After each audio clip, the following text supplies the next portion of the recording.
Good day students. I am Dr. Smita Sharma, Associate Professor in Physics, Government Dugal College, Bikaner. आज हम BSc second year का paper second शुरू करते हैं, जिसका फर्स्ट यूनिट का फर्स्ट चैप्टर है काइनेटिक थ्योरी ऑफ गैसेस। तो काइनेटिक थ्योरी ऑफ गैसेस को पढ़ने से पहले, यानी गैसों का गत्यात्मक सिद्धांत, इसको पढ़ने से पहले कुछ पोस्टुलेट्स दिए गए थे। हर एक थ्योरी को प्रोसीड करने के लिए उसके अंदर जो नियम है, किन नियमों को वो फॉलो करते हुए लिखी गई है, उसके लिए कुछ आधार मूल संकल्पनाएं दी जाती हैं। तो इसकी पोस्टुलेट्स क्या क्या हैं वो हमने पूर्व में छोटी क्लासेस में पढ़ रखे हैं, लेकिन हम उसको दोबारा एक बार दोहराएंगे कि जो गैस के अंदर जो स्मॉलेस्ट यूनिट मानी जाती है वो एक अणु माना जाता है। तो कि गैस जो है वो अणुओं से मिलकर बनी है। प्रत्येक अणु का भार जो है वो समान होगा, सारे अणु गोलाकार होंगे और अणुओं का स्वयं का जो आयतन है वो गैस के द्वारा घेरे गए आयतन के मुकाबले नगण्य होता है।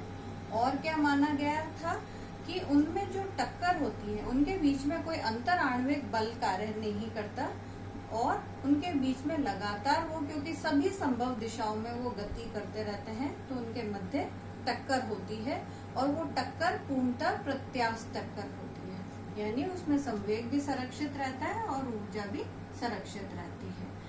तो ये सारी जो है वो हमारी इसके पोस्टुलेट्स कहलाते हैं। अब इस काइनेटिक थ्योरी ऑफ गैसेस में सबसे पहले जो हम निकालेंगे वो है expression for pressure of an ideal gas. किसी आदर्श गैस के लिए दाब का व्यंजक हम निकालेंगे। इसके लिए हम क्या लेंगे, सबसे पहले हम ये मान लेते हैं कि एक आपने घनाकार बर्तन ले लिया, घनाकार है जिसकी लंबाई जो है वो L है। अब उसके अंदर गैस भरी हुई है। उस गैस का जो कुल द्रव्यमान है वो m है और उसमें जो अणुओं की संख्या है वो स्मॉल n है।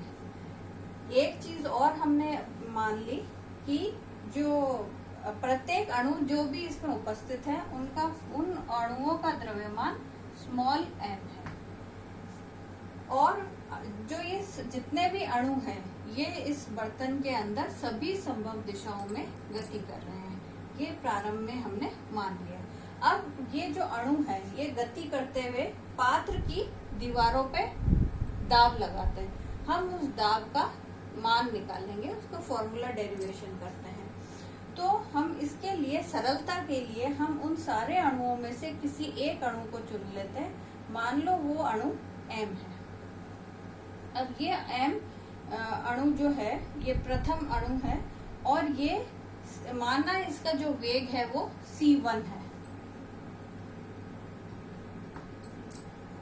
C1 कोई भी दिशा हो सकती है, उस दिशा में ये C1 वेग से गति कर रहा है। अगर हम C1 वेग के 3 घटक कर दें, क्योंकि वेग एक सदिश राशि, हम x, y, z में घटक कर दें, तो माना उसका x दिशा में उसका घटक u1 है, y दिशा में उसका घटक v1 है और z दिशा में उसका घटक w1 है। ये हमने सपोज कर लिया। और हम थोड़ा सा इसको सरल बनाने के लिए हम ये मान लेते हैं प्रारंभ में जो ये अणु है वो केवल x दिशा की ओर गमन कर रहा है।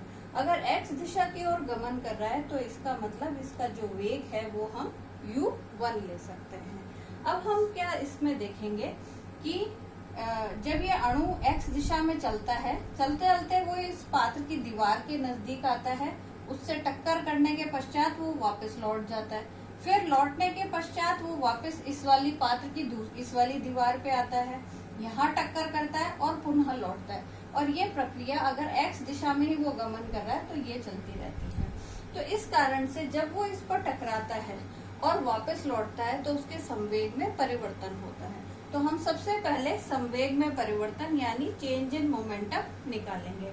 हमें मालूम है कि वो u1 वेग से चल रहा है और उसका द्रव्यमान m है, तो प्रारंभिक संवेग जो है वो mu1 होगा और टकराने के पश्चात वो, क्योंकि उसकी संवेग तो वही रहता है, लेकिन उसकी दिशा बदल जाती है।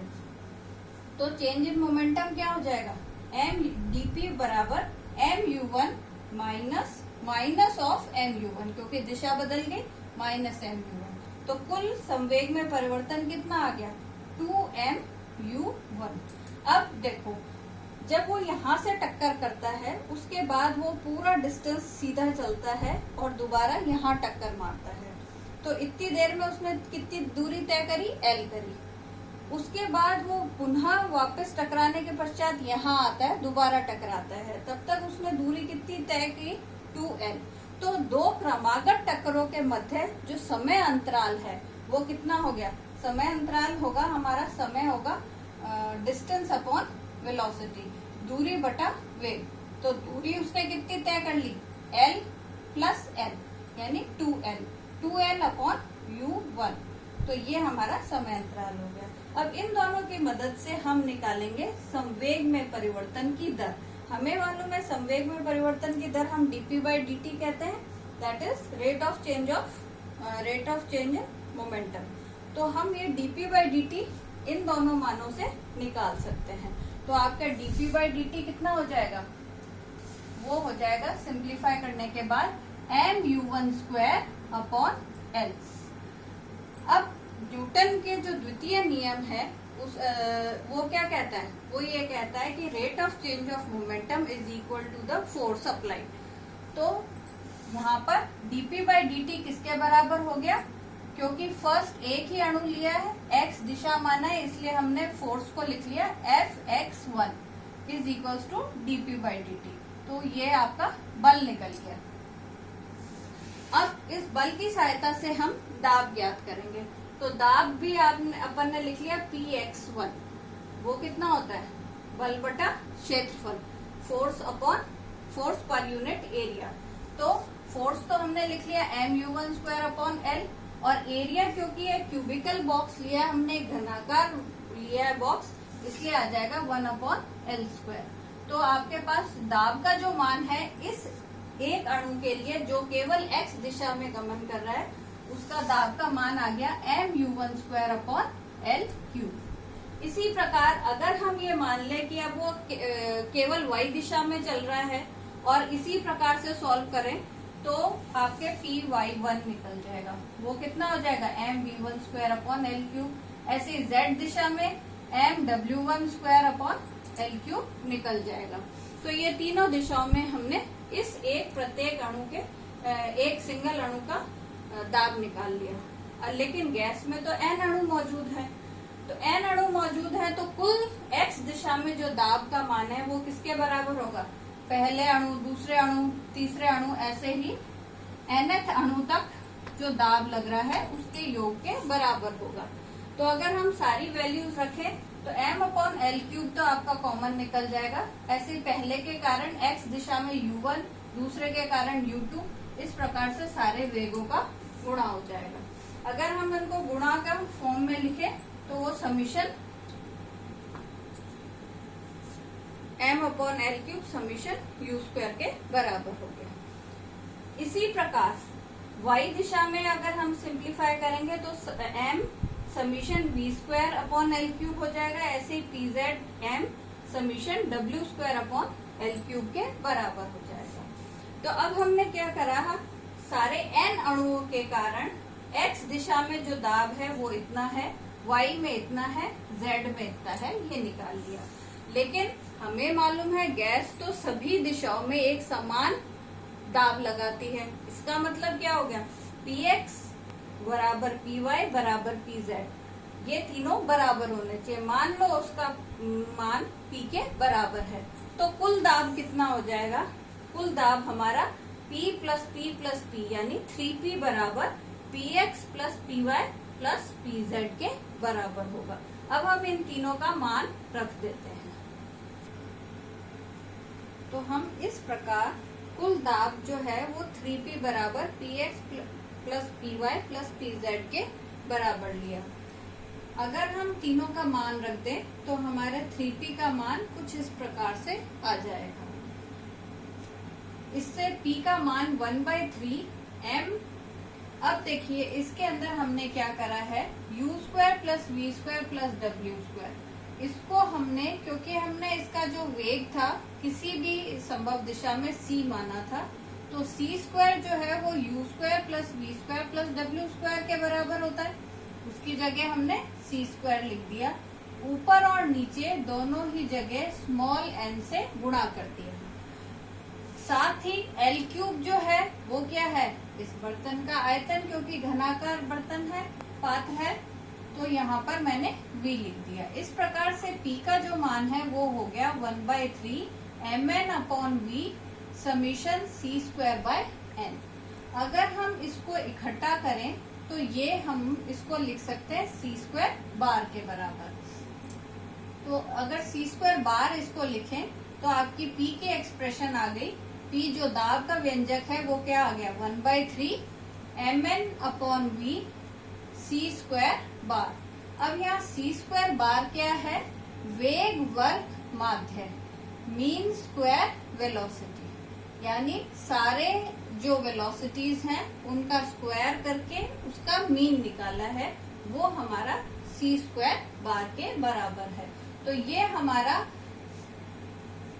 किसी पात्र के अंदर भरी हुई गैस का दाब का व्यंजक हमने प्राप्त कर लिया। अब हम इसको विभिन्न रूपों में भी लिख सकते हैं। जैसे हम जानते हैं कि गैस का द्रव्यमान जो है, हमने प्रारंभ में कैपिटल M माना था कुल गैस का द्रव्यमान, तो वो किसके बराबर होगा, क्योंकि n अणु है और प्रत्येक अणु का द्रव्यमान m है, तो कैपिटल M इंटू n के बराबर होगा। तो हम यहाँ इसकी जगह कैपिटल M भी लिख सकते हैं। तो आपका ये फॉर्म भी आ जाता है एक दाब का।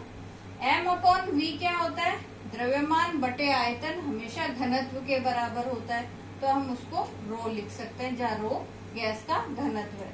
तो एक और एक्सप्रेशन बन गई हमारी 1/3 रो c स्क्वायर बार के बराबर।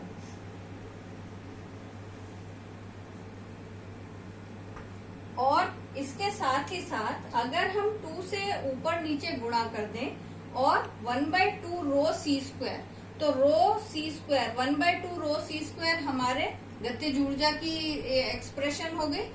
तो इसकी जगह हम गतिज ऊर्जा E लिख दें, तो आपके पास एक दाब और ऊर्जा के बीच में संबंध आ जाता है, P बराबर 2/3 E। अब ये हमने दाब का व्यंजक पढ़ा है।